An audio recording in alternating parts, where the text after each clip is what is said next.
სიტყვაც ენერგია, ფიქრიც, განზრახვაც და ეს ენერგიის მუდმივობის კანონი არსებობს და ის ერთხელ თუ წარმოიქმნება, აღარასოდეს არ იკარგება და ტრანსფორმირდება, წარმოიდგინეთ, რამდენი ენერგიაა ჩვენში.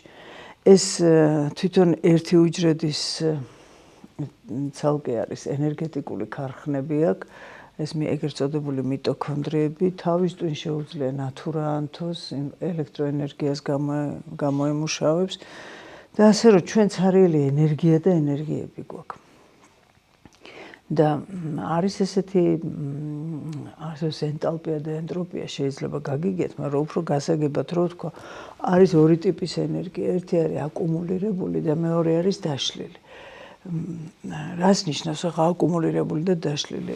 როდესაც აი წარმოიდგინეთ ახლა რაღაცა მძივივით რო იყოს, რომელიც ხელში მიჭირავს და არის მძივი და მას შემიძლია ის გამოვიყენო, მაგრამ ის თუ გავწყვიტე და აქ დაიყარა აქვე ოთახში, ყველა აქ არის, მაგრამ მისი გამოყენება არ შემიძლია. ანუ დაშლილ მდგომარეობაში ენერგია, როდესაც ადამიანის იმუნიტეტი ქვემოთ მოდის, სტრესმედეგობა ქვემოთ მოდის, აღარ შეუძლია სტრესს გაუძლოს, იმიტომ რომ ენერგია დაცლილი აქვს.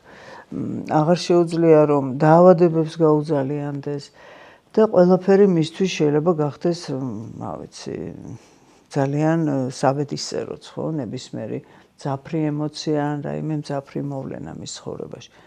და არის მეორე აკუმულირებული ენერგია, როდესაც ხდება ენერგიის აკუმულირება და მაშინ სტრესმედეგობა, ანუ სტრესთან გამძლეობა მაღლა მიდის, უფრო უძლებს ადამიანის სტრესს და იმუნიტეტიც უფრო მაღალია.